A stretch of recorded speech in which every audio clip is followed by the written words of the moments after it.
So hello and welcome to the Box Hill Institute Open Day. My name is Nicholas Lamb and I'm here to talk to you about music production courses available in the music department at Box Hill. So I am a music creator, which means I'm a writer, producer, performer and engineer, and I'm an associate lecturer here at Box Hill Institute.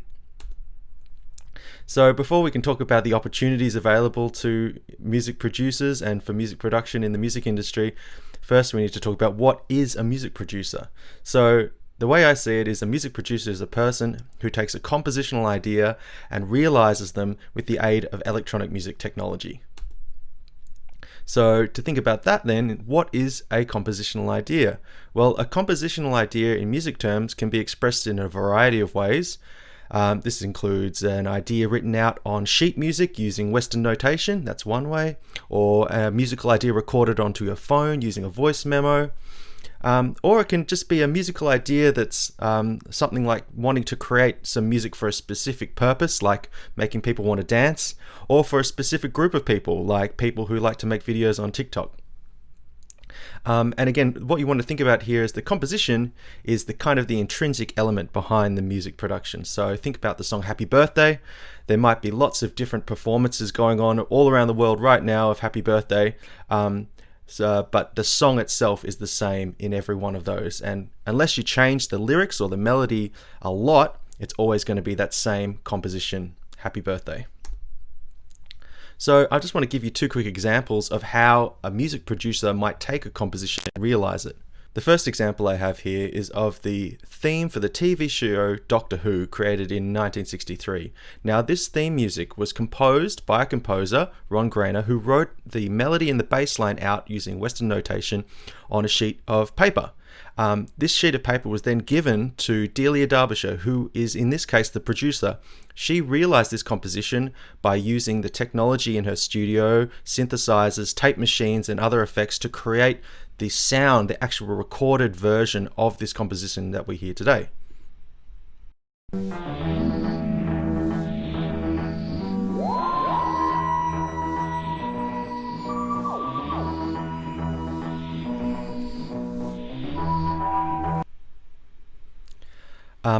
Another example is of music production, and a music producer can be seen in the song Bad Guy by Billie Eilish. As you'll see in the video here, the song was initially composed by Billie Eilish, and then additional composition was done by her brother and producer Finneas. And it's Finneas's job here as the producer to help translate the initial idea, the initial musical composition that Billie created, and get it ready for the audience that it's intended to be heard by. So this is what the song started as before we even made the song. This is something I produced in my little room, and I just played it for Finneas, and Finneas was like, that's the coolest shit, because no girl has ever really been like, I'm the bad guy. I'm the bad guy. One of the things that gives things a lot of character is when people are sort of discovering things. So Billie had basically just gotten Logic and was just figuring out for the first time and made this thing. And the funniest thing about this is that I had my studio in my bedroom in our parents' house, and Billie had her studio set up in her bedroom in our parents' house. And she had her bass, her subwoofer, on a shelf. So she'd play stuff and the whole thing would rattle chaotically. It was all clipping coming out, and that was what sounded cool about it. So when she bounced it out and you put overload protection on it. It didn't sound as It actually out, sounds it was like this. This is what she sent me. The issue is that you want to translate stuff to if it's chaotic in a room, it's also chaotic with headphones on. And so I layered one EQ band, one compressor. We wanted to sound as distorted another as it EQ should band, sound anywhere. Another series of compressors, and another EQ band. And then it sounded like this. So the key thing there, in both cases, is that the producer, whether it's Delia Derbyshire in 1963 or Finneas in 2018, they were working with the composer, the person who came up with the initial musical idea, and then tried to bring it to life, create it, and realize it in a way that it could then be heard by the intended audience of that composer or that artist. Before broadcast and recording technology was begun to develop around the mid to late 19th century, this is how a composer would have to do this process. First, they'd need to compose or create the song in their mind. They'd need to give that to an arranger who would then specifically tell each performer in an ensemble what they were going to play. You'd need the performers, of course, and then you'd need a conductor who would help tell the performers when to start and stop playing and things like that. And now there's no reason why the composer could not also be the arranger and the conductor and the performer as well, but often they were different people and different roles, and that was kind of the process to get to have a composition realized before recording and broadcast technology. With the introduction of broadcast and recording technology, so by broadcast I mean stuff like radio, it meant that musical performances could now take place in a different location to where the audience was. So in the past, you had to perform that live music directly in front of your audience. Now with radio, you can perform it to people around the world live. And recording technology meant that musical performances could not only take place in a different location to the audience, but also at a different time. And that is crucial here to this idea of music production. So in both cases, a new role emerged for someone whose job it was to ensure that the music being performed would actually translate as well as possible over these new mediums to the new audiences that could now be reached. And this here is the beginnings of the role of the music producer. And throughout the 20th century, as technology progressed around sound broadcasting and recording, this role between the composer, the performer, and the producer starts to merge.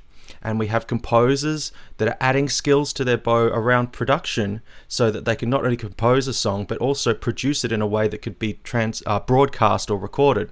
And producers, through the advancement of music technology, such as electronic instruments and digital software, they begin to be able to compose music as well, come up with those initial musical ideas and realize them through their lens of music production and how that works. So where is music production and composition different? So the one thing that really defines the difference between music production and composition alone is that the music producer is always responsible for how the music or that compositional idea is ultimately encoded into an electronic or digital medium through which it will be experienced by and interpreted by its intended audience. So a composer can compose onto paper and no one's ever heard it, no one might ever hear it, but a producer, their job really is that transition or that translation from the musical idea to an encoded medium that can then be experienced or heard by an intended audience.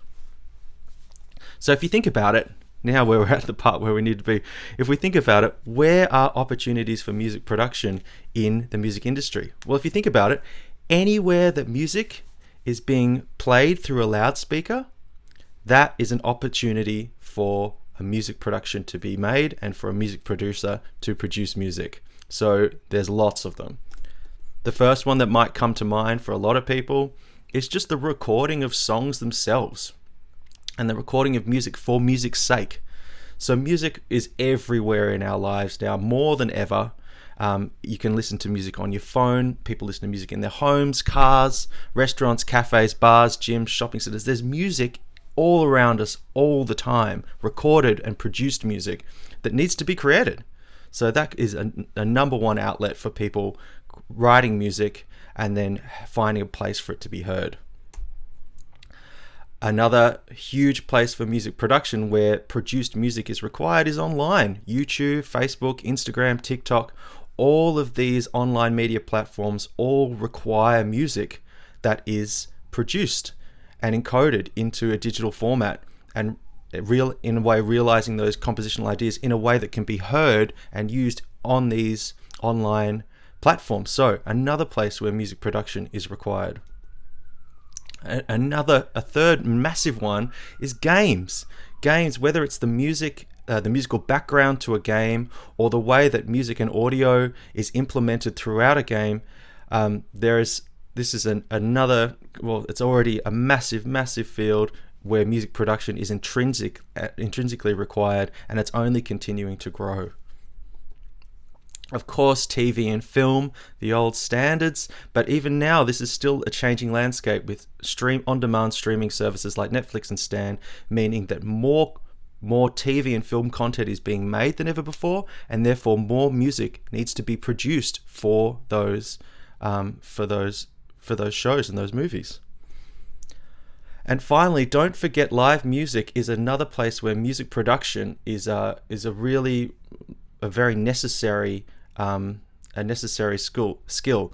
With the transition of music composition to intrinsically include electronic and musically produced elements, when people go to perform this music live, all those elements often want to be recreated and presented in a live context. So all the skills of a music producer in the studio can then be translated and used in a live context as well.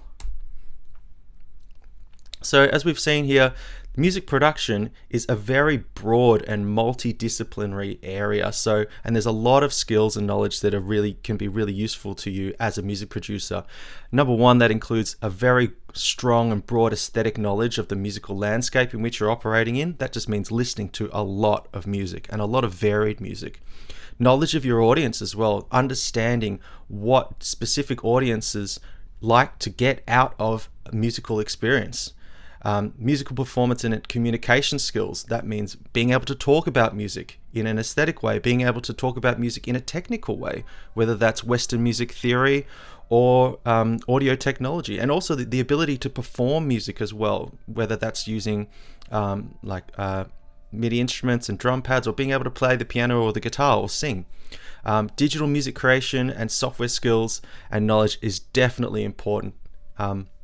In 2020 and in 2000 going on, the computer is the central hub of the contemporary music production workspace. So understanding and that world is so important. And also still analog audio recording technology, because if we want to get sound from the real world, acoustic sound, into that computer, we need to know how to record it using analog recording technology. The other thing is, though, you don't have to know everything as a music producer. It is multi-skilled, and it is a multi-skilled discipline, but eventually all successful music producers develop and refine skill sets in key areas that help them create the music that's specific for the audiences they're targeting. So, and another way to think about it is the nature of the music business or the music industry is that many people are operating as their own business. And when you start a business, it's essential to think about who are my customers and what areas of the industry do I want to target. And that's this type of thinking that can help you when you're trying to focus on what areas of music production you want to specialize in eventually. And just before we move on to looking at some of the facilities at Box Hill, I just want to point out that music production is really about sculpting music through sound. Now that might sound obvious, but ultimately the thing that a music producer does, as opposed to necessarily a performer or a composer or something like that, is they're about finding the right sound for the right composition for the right audience. That's music production. Now we'll have a quick look at some of the facilities at Box Hill.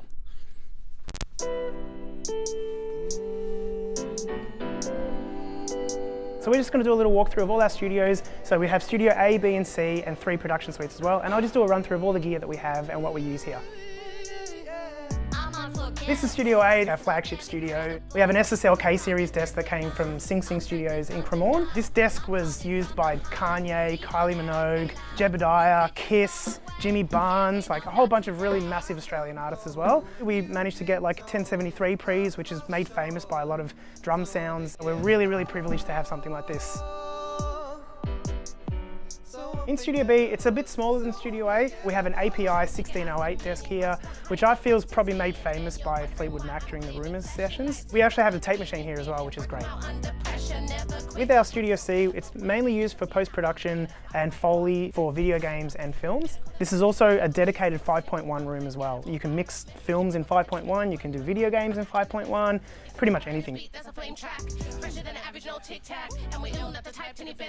This is our performance area for all our bachelor, diploma and Cert 4 students. Every week they come in here and they're given a few songs to learn as a group or as a band, and then they'll perform it and they'll get critiqued by our teachers. Not only do we have performances in here, but there's also a forum that happens here every Monday, and we bring in outside artists to just talk to students about the industry and what they need to expect or what they can expect when they leave here.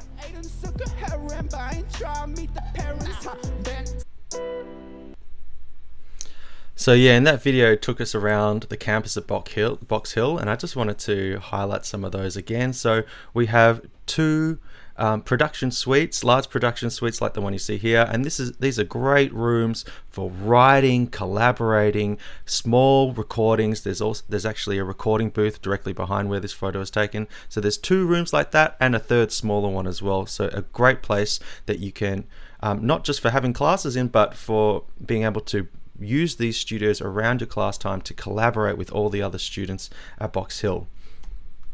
Then we have the Recording Studio A, which is the largest recording studio at Box Hill. It's got a massive analog console and a massive, beautiful recording space to record in as well. Then we have Studio B, which is a smaller room, but probably my favorite studio, because it's a nice intimate environment. You can still record a rock band in there, and you have an amazing API analog console there to use as well as a Studer tape machine. And finally, Studio C is another studio that's designed for post-production. That means mixing for film and TV in 5.1 and 7.1, and also recording voiceovers and Foley and that type of thing. And finally, we have the venue, which is where all of our recitals and performances are held. We've had performers here from outside of Box Hill. We have a full PA system, lighting system, projections, and it's a really great place to be able to practice and hone your skills when it comes to realizing your musical productions on a performance stage. So there's a lot of things you can expect to experience at Box Hill as a student outside the classes themselves. One of them is the Creative Cup. This is held each semester, and students come together in teams to students from all areas of the school. So performance students, production students, engineering students, business students, writing students, they all come together to form teams to write, record, produce songs as a group. And this is helped out by guest industry mentors that come and facilitate these sessions. So that's a really exciting event each semester. We also have a really, really strong artist in residence program who featured artists like Sampa the Great and G-Flip, who's actually a Box Hill student. And they come as well as recording in the studios and writing music. They hold workshops with the students and give critiques on performances and that type of thing. So especially in the higher ed area, so that's a bachelor degree area of the music department, we have a very, very flexible structure, which is unique, allowing you to not only focus on the skills you want to focus on, in this case probably music production, but you can see here there's a lot of potential for you to select other subjects from other disciplines and build that into your repertoire of skills, so that when you leave with a degree, you have a very broad or uniquely specified set of skills to help you find your niche in the music industry.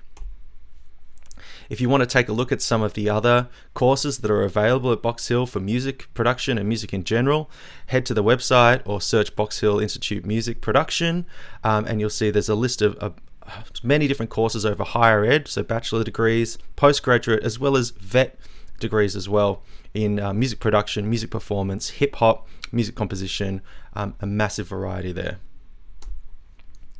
So if you have any questions about any of those courses, especially music production, the number one thing you can do to find out more stuff is contact the music department directly. Either send them an email at musicadmin@boxhill.edu.au or just call them. And if you've got specific questions, they can put you in touch with people like myself to talk about the courses and the types of things you do in those courses if you have any other questions about what they entail. And if you're ready to apply for a course, if you're a high school leaver, then you're going to apply through VTAC. And if you're a mature age student, which just means anyone who's finished school more than a year ago, contact the Box Hill Music Department directly and they will help you sort out the application process. So I want to thank you very much for watching this presentation. Again, if you have any questions about any of the courses at the music department at Box Hill, especially music production, head to Music Admin and they'll be able to put you in touch with people like myself and heaps of the other great teachers at Box Hill. Thank you very much.